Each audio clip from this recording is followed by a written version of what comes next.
પાણી ઘટી જાય પાછું ફરીથી નામવાનું આપણે જો ઘટ્યું તો આપણે પાછું નામ્યું છે.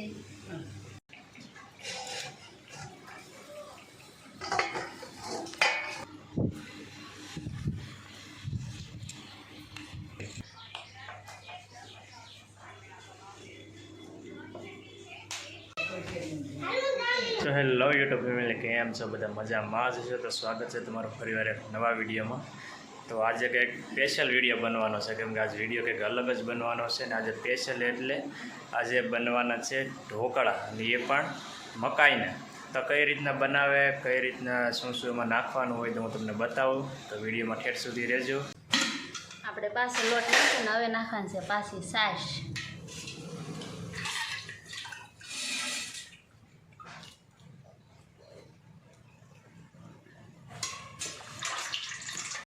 હવે આપણે નાખવાનું છે લીંબુ, તો ઢોકળા ખાટા મીઠા થાય, મજા આવે ખાવાની. જુઓ તો આપણે સરસ મજાનો આથો નાખી દીધો છે. હવે આને 3 કલાક ઢાંકીને મૂકી દેવું. આથો આવી જાય પછી આપણે આને બાફા મૂકી દેવાનું છે. તો હાલો ફેમિલી, આપણે આથો થઈ ગયો છે તૈયાર. હવે આમાં આપણે કોથમરી, લીલા મરચાં અને લસણ નાખવાનું છે. લીલા મરચાં અને લસણ છે.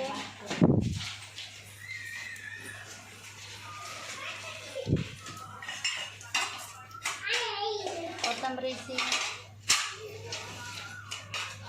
તો આપણે પાણી ગરમ કરવા મેક દીધું છે બકડિયામાં, ને આ તો આપણે મિક્સ કરી લઈએ.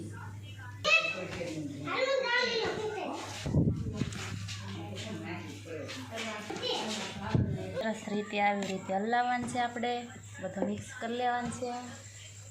આમાં આપણે સરસ મજાનું તેલ લગાડી દીધું છે. હવે આપણે આમાં આથો નાખવાનું છે.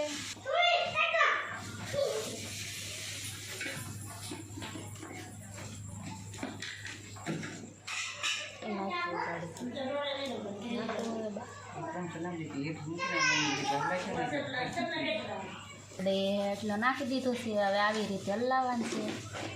તો આપણે પાણી ગરમ થઈ ગયું છે, અને આમાં આપણે નાખી છે દેશી સાવણી, એટલે કારણ કે આ પાણી ડૂબી ન જાય એવી રીતે. ઢોકળિયું છે પણ શું કહેવાય કે આંબાને આળે આપણે કંઈ આંબું નથી.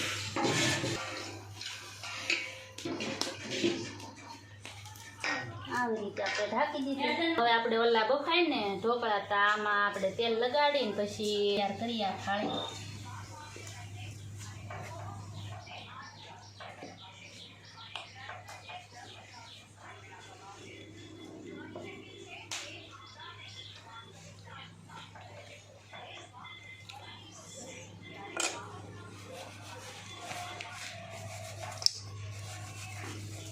તો હાલો, હવે આપણે 10 મિનિટ થઈ ગઈ છે. તો ઢોકળા પાકી ગયા છે ને હવે આને મેકી દઈએ.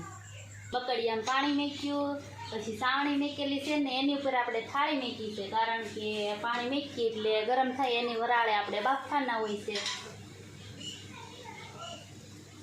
પાણી ઘટી જાય પાછું ફરીથી નામવાનું. આપણે જો ઘટ્યું તો આપણે પાછું નામ્યું છે.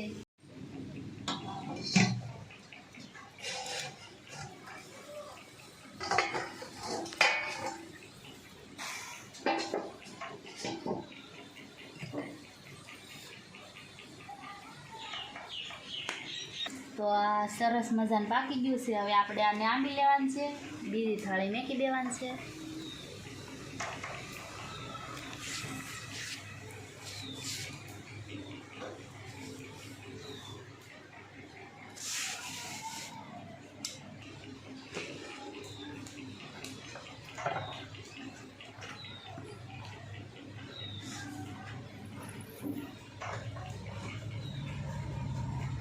ઢાંકી દેવાનું છે.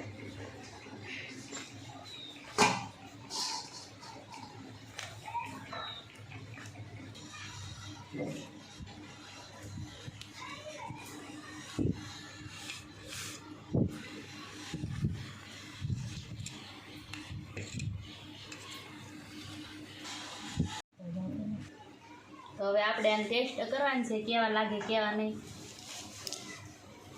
મસ્ત બન્યા છે, ખાટા મીઠા બહુ મસ્ત છે. તો આપણે ઢોકળાનો વઘાર કરી નાખ્યો છે સરસ મજાનો.